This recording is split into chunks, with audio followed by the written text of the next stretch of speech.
She sits alone on a park bench, never talks to anyone but the birds she feeds, the seeds she finds in the garbage of the pet store in the neighborhood, always singing to nobody but herself. Maybe the birds, they seem to sing back in a tune, much like she sings, but you can't make out any rhyme or reason or anything short of sadness, like the look she has in her eyes, those deep blue eyes, moist with the ocean of a life, long lived, maybe hard, don't know.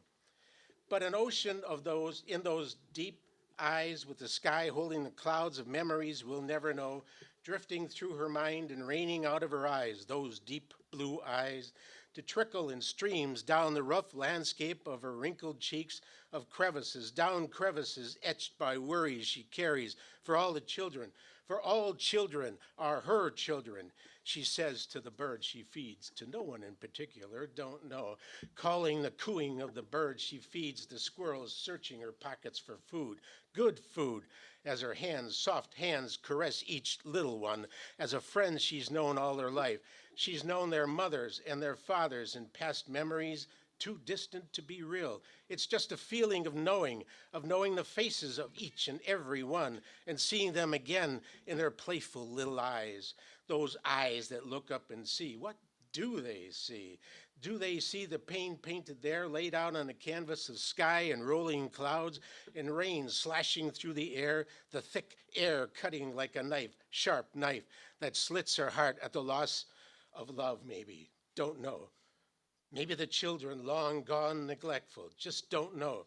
As she sits alone and comforts those little faces scurrying around her, all alone in the park of a city, on a piece of land, in a part of a country, some country, on a world dancing around fire, on a plate of stars swirling through a dark infinity, infinitely entwined with her breath, because it was just such a good day to go and feed the animals the seeds she found in the garbage of the pet store in the neighborhood.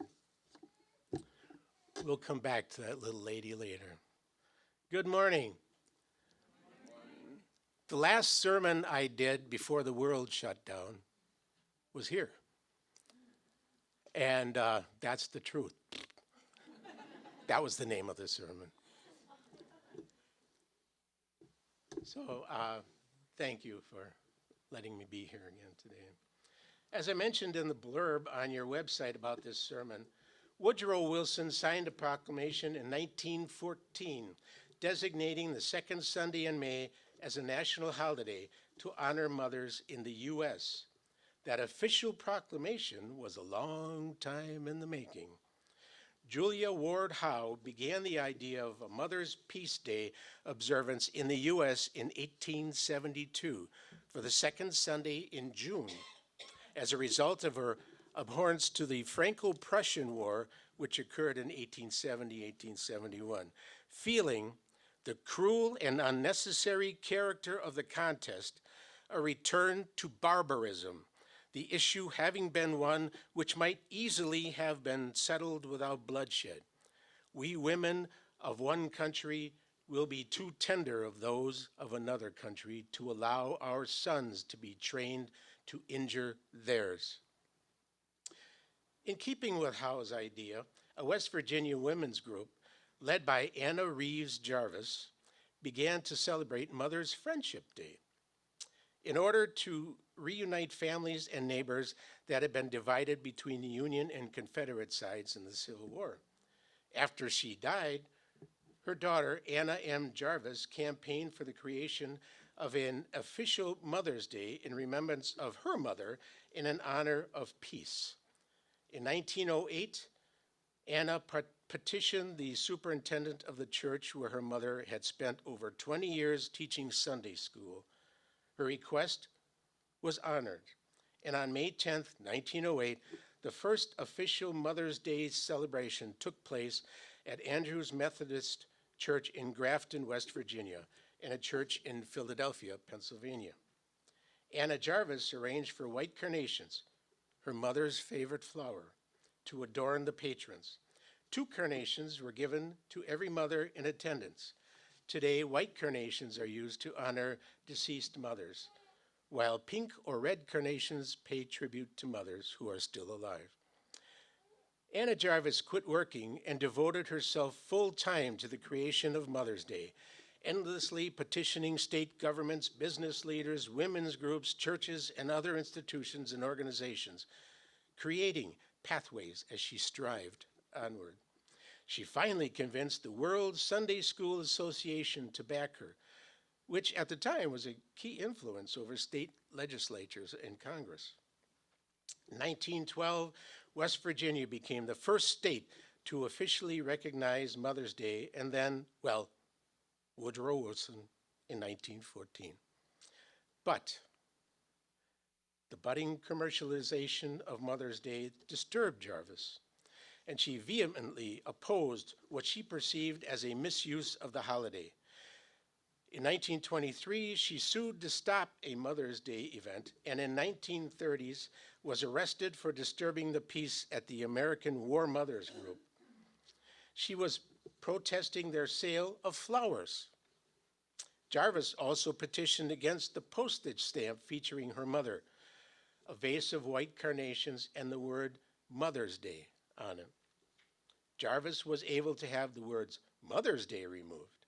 The flowers remained. In 1938, Time magazine ran an article about Jarvis's failed fight to copyright Mother's Day. I have a big mouth, and I always wonder if I... Anna Jarvis died in 1948, blind, poor, and childless. She would never know that it was, ironically, the Flowers Exchange that had anonymously paid for her care. I should mention, though, that Mother's Day is celebrated worldwide on differing days. There was a centuries-old Mothering Day observed in Great Britain, falling on the fourth Sunday of Lent, the 40 days fasting preceding Easter Sunday. Early Christians initially used the day to honor the church in which they were baptized, which they knew as their mother church.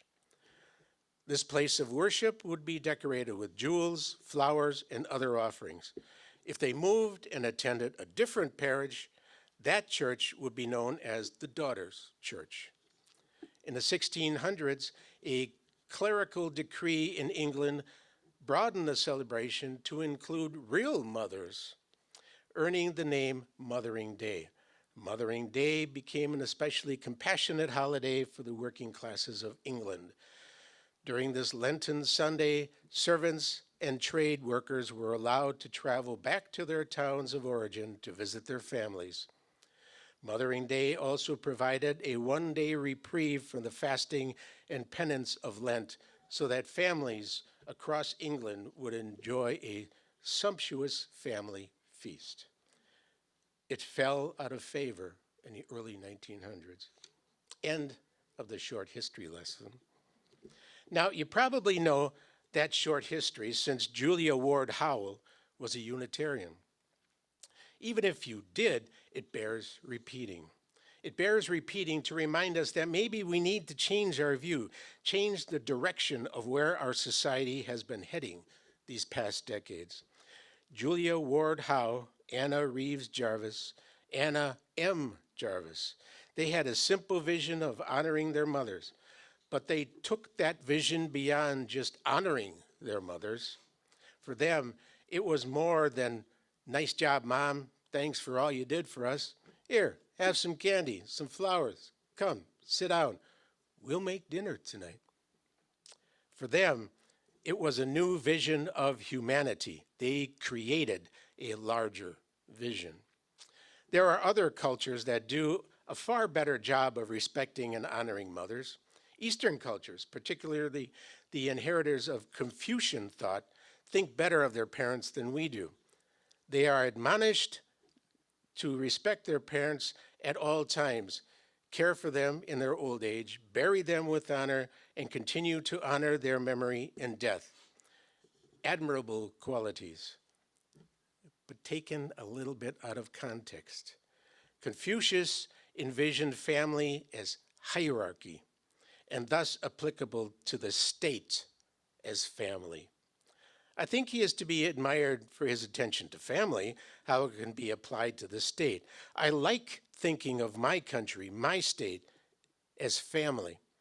But I have a problem with what the Confucian idea, ultimately becomes: an order, a hierarchical system of rules and rituals, a place for everyone, and everyone in their place.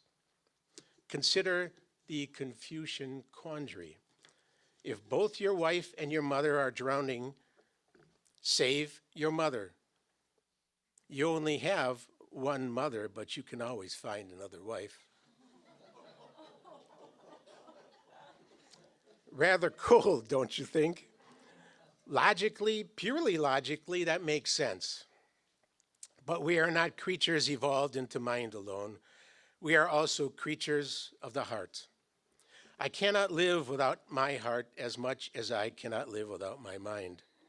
I'm sorry that throwing heart into the equation makes the question of who to save one big problem, but that is what I am. That is what we are. Another Eastern concept, Buddhism. We hear a lot about Buddhism on TV, in the newspapers, in hundreds of books. The Dalai Lama, Thich Nhat Hanh, about Buddhist compassion. Buddhist compassion. There's the outlook. There's the way. Not quite. Sorry to disappoint any Buddhists listening, but Buddhism at its core doesn't say much about mothers. I searched for quite some time through all my books and then had to resort to the web. I finally found the Filial Piety Sutra, which seems more like an apologetic than Buddhist fundamental.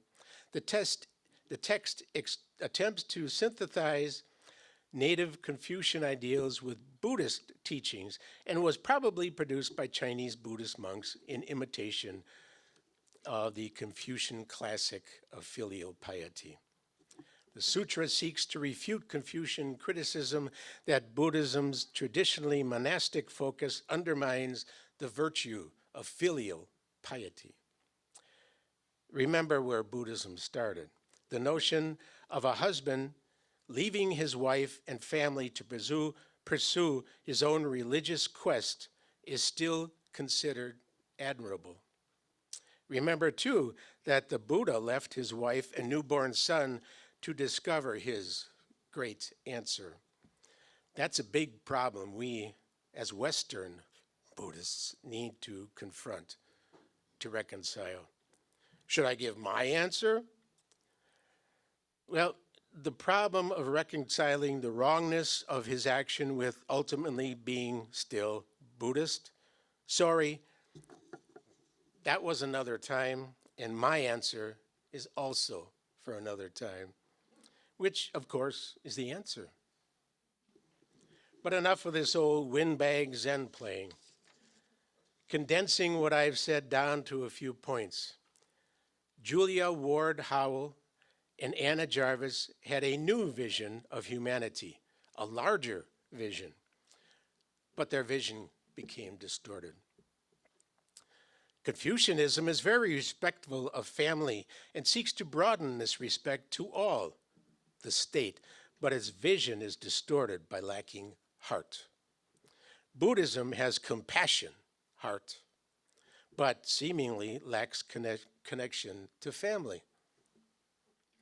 It immediately appears to me then that Julia Ward Howe's and both Anna Jarvis's larger visions of humanity only has trouble when we try to put it into practice in our culture, and that maybe it could be helped by both Confucian and Buddhist ideals, irrespective of how their ideas were implemented.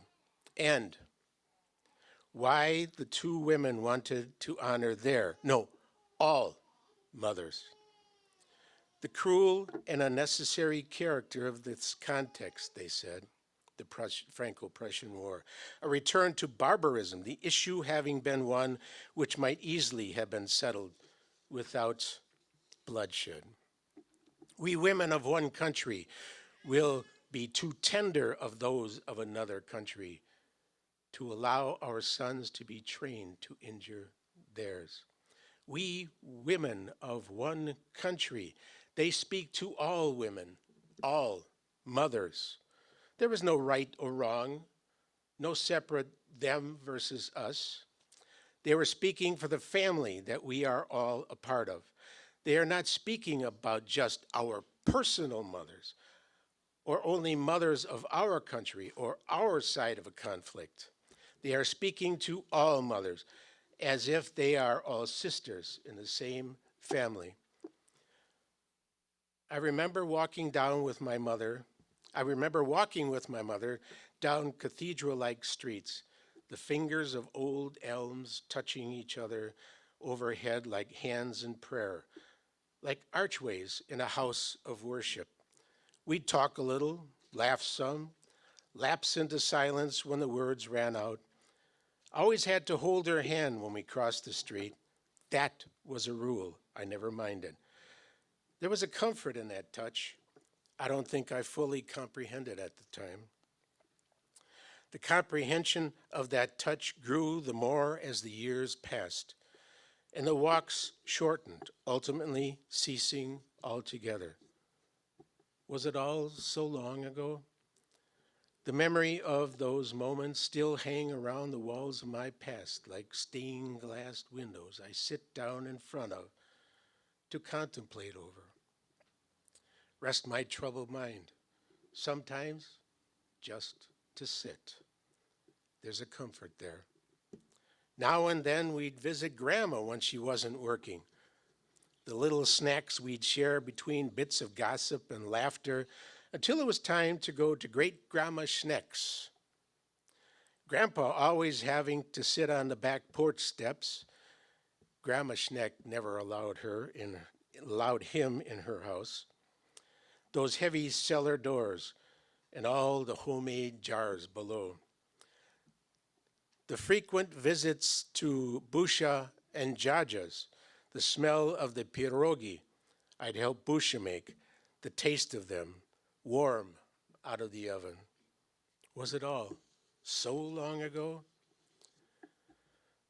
As I've aged along the years since their passing, perhaps, but reaching through the soft leaves and flowers of those memories are the rough branches, the roots of their journeys, how they had to create a life, a space within the many boundaries forced around women, around mothers. Mom, never leaving an abusive, overbearing husband, forced into marriage through pregnancy, forced into converting to Catholicism. When she had a miscarriage, I was just into third grade at St. Josaphat's Basilica. My father took her to the parish priest, where she was told it was her fault. It was her sins that caused God to punish them. A few mornings later, she told me to bring all my school books home at noon. If the nun asks, she told me, tell her that your parents paid for those books and they'd like to see them. I went to a public school that afternoon. Once, years later, on a visit home from college, over a usual game of Uno, she told me that she had only stayed with my father because of you kids. Grandma worked for decades as a nursing assistant at the county hospital. Grandpa never worked and drank his way through the weekends. At his funeral, she admitted to me she hadn't believed everyone telling her how bad it was with him all those years. Until then. My great-grandfather, Schneck, died at the age of 52, 18 years before I was born.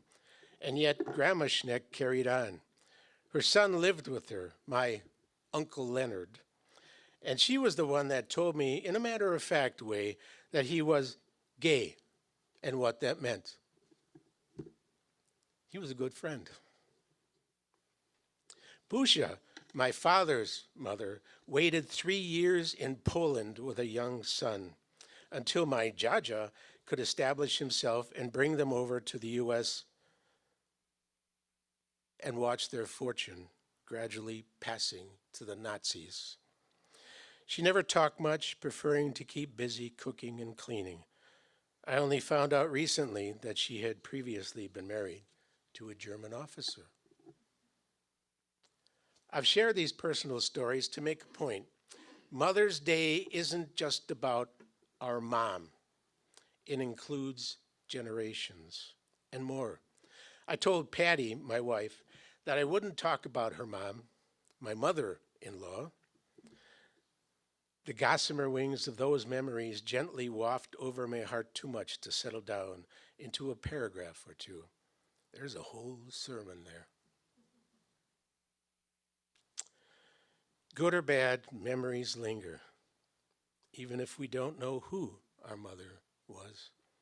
Muhammad ibn Abdullah's mother, as was the custom in their Quraysh tribe, handed her son over to a nurse from a Bedouin tribe, believing that the air of the desert was healthier. Muhammad was given to Halima, who nursed him for 2 years before returning the boy to his mother. Muhammad's mother feared for his health in the air of Mecca and instructed the nurse to take him back to the desert for 2 more years. When Halima returned a second time, she reported that Muhammad had been having fits and she feared that he may be demon-possessed. She was once again persuaded to return Muhammad to the desert. However, after an increasing number of epileptic seizures, she returned him to his mother at the age of 5. Shortly thereafter, while returning from a trip to Yathrib, Muhammad's mother died, leaving him to the care of his grandfather. Did the lack of his mother's presence color the tapestry of Muhammad's life? Hitler's mother, Clara Hitler, was a devout Roman Catholic and attended church regularly with her children. When her husband died in 1903, he left her a government pension along with some property. As a result, she was adequately provided for financially, as were her children. However, 4 years later, Clara died from idioform poisoning, used at the time for treatment of her breast cancer, age 47. Adolf was 18. I have read in many sources that he was devastated by her death. Did the death of his mother at such a young age snap the leash that restrained his dark demons? Shakyamuni Buddha didn't get a chance to know his mother. His mother, Queen Maya, did not have children even after 20 years of marriage to the king, Suddhodana. Her first and last pregnancy lasted, it is said, 10 lunar months. Following custom, the queen journeyed to her own home for the birth. Along the way, she decided to have a walk under the Ashoka trees in the flower garden of Lumbini Park in Nepal. It is said that Buddha was born from her right side on that day, the 8th day of April. She died 7 days later. Her sister, Prajapati, became the child's foster mother. I can't help but think that the death of his mother set the path for Buddha's spiritual quest. But Mother's Day is not just about our memories, about how we feel. It's about our mothers, them, not just us. 500 years after the birth of Buddha, a boy was born to the couple Joseph and Mary. They named him Yeshua. We know him as Jesus, and it's a Greek thing because there weren't some syllables that they could use in Greek to translate the Hebrew. So let's just call him Jesus. What was a mother to make of what I consider such a precocious child? What frustrations she must have had with him. He never seemed to take an interest in his father's carpentry trade, finding him arguing with the rabbis at the synagogue.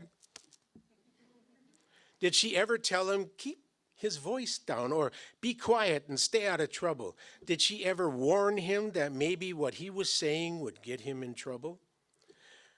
Don't know. The writings don't tell. But then, how would that fit into the image of a Savior, a Messiah? Given the task of writing any Messiah's life, I'd put that in. Sons can be such a frustration to their mothers. What pain did Mary suffer as her son went out gathering crowds as she spoke?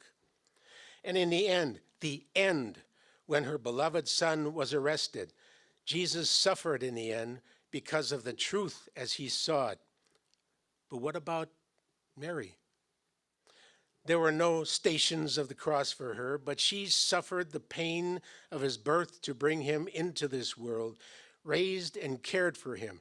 And then she could only stand and watch as he was tortured and crucified by the Romans. My heart cries for her to witness the death of her child. My mom had a miscarriage. My sister and I, as young grade schoolers, were only just beginning to understand life. How did my mom feel? We helped her around the house, staying out of trouble. And eventually, though, things got back to normal. She never really shared her thoughts.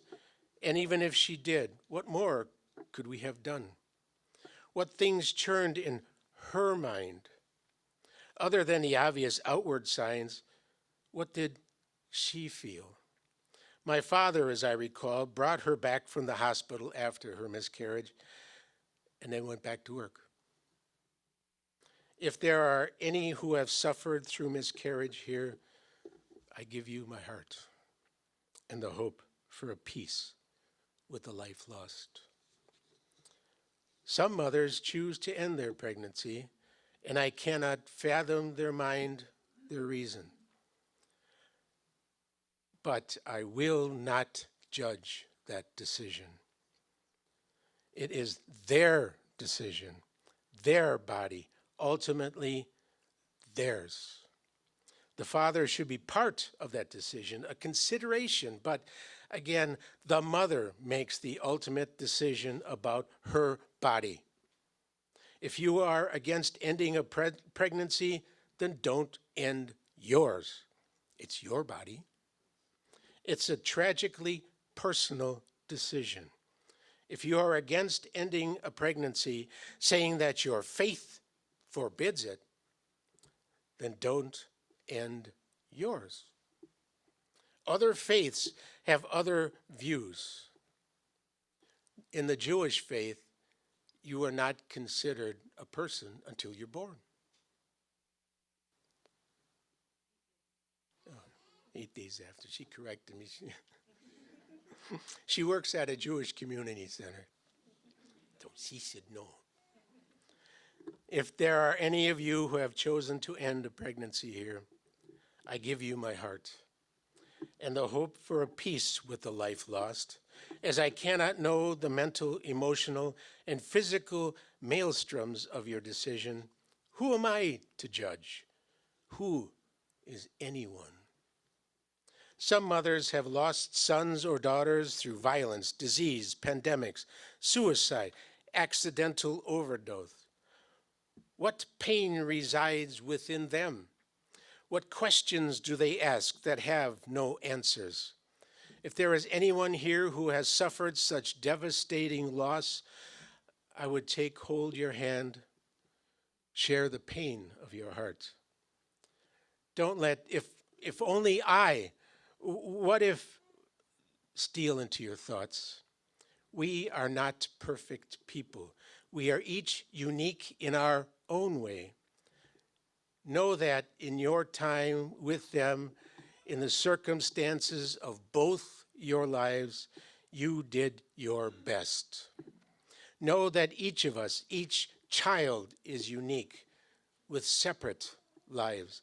Know that life is never certain. Try as you may to shield your children from the sufferings and sadness of their lives. Know that each separate lives knows its own sufferings, its own ending.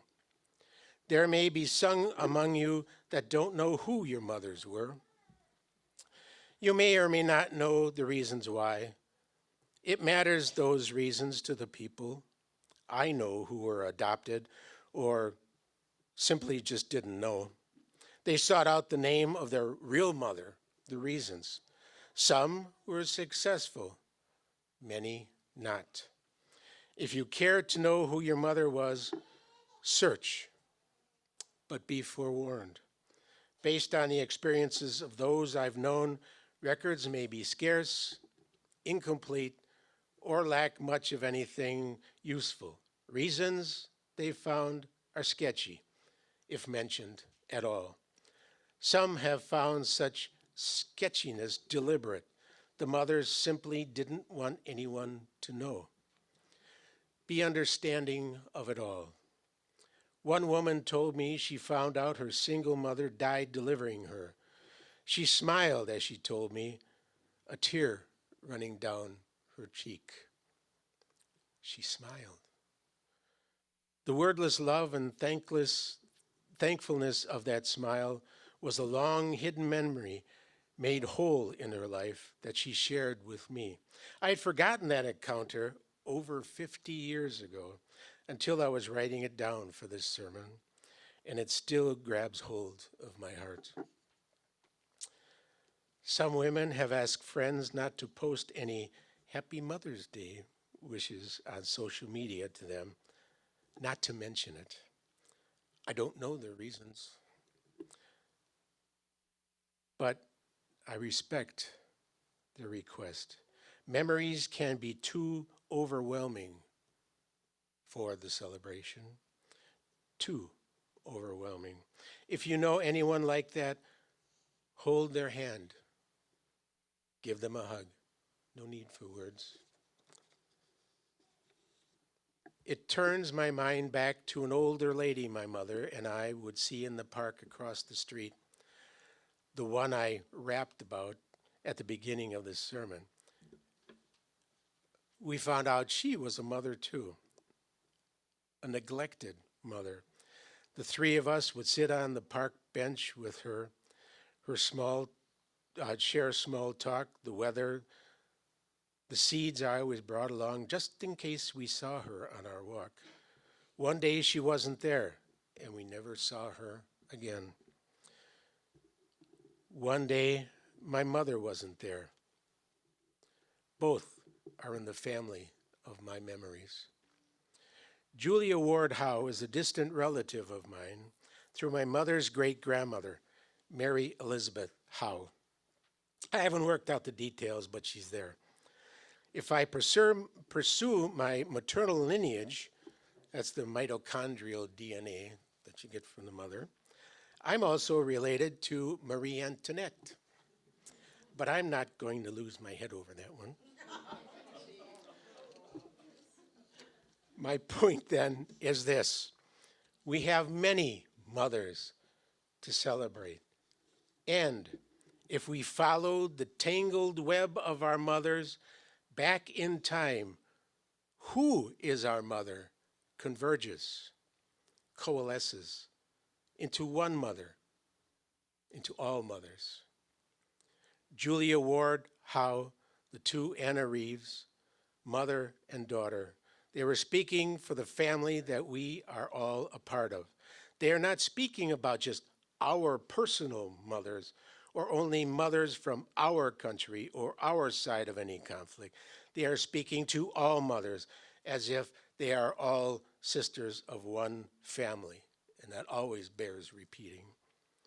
Let us honor all mothers this day as Confucians would, with filial piety. Let us honor all mothers this day as a Buddhist one would, with compassion, with heart. Let us honor all mothers this day as a Unitarian Universalist would, with the inherent worth and dignity of every person. I walk with my mother down cathedral-like streets, the fingers of old elms touching each other overhead like hands in prayer, like archways in a house of worship. We talk a little, laugh some, lapse into silence when the words run out, always holding her hand when we cross the street. I don't mind. There was a comfort in that touch. On and on we walk together down the streets of my memory. My mother, my memories. I give thanks to you. May this Mother's Day be kind to everyone. Peace.